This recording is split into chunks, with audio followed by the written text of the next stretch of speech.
Hey guys, this is Nick from Everything Electronic, and today I want to show you my CAD designs that I've been working on for my new version of my self-balancing robot.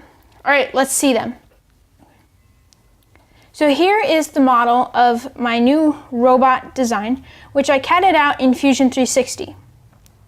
The drive base is down here at the bottom and has two stepper motors. And then they have holes cut out to be screwed in to pieces of laser cut wood. And they all assemble and get glued together to make a strong little box to hold them. And then I have two holes for my cables from the motors to go through into the plate. So here is going to be the first level of the robot. I'm going to have an Arduino Mega, which is running the calculations to balance and driving the motors. And then I'm going to have cables running I2C so that my Arduino can communicate with other boards up through this hole and any other cables that I need to my different electronic boards. Here I have a Raspberry Pi, which will be running a web server letting me control this robot through the internet, as well as letting me do things like speaking its IP address and making it play audio and potentially do voice recognition.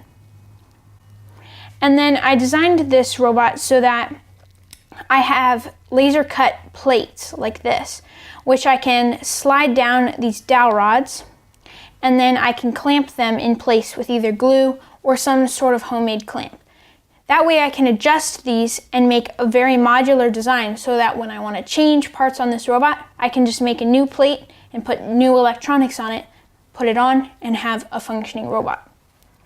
In the end, I want this robot to have a circular piece of plastic that wraps all around the frame so that it makes something like a white cylinder.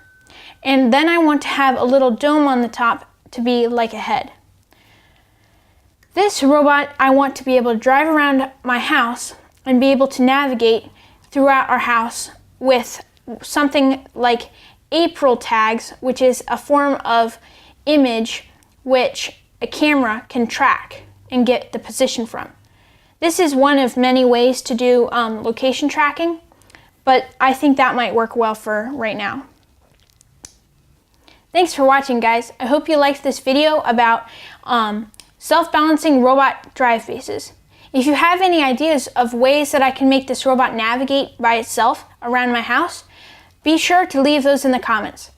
If you liked this video, click the thumbs up, and if you really liked it, click subscribe. Thanks for watching.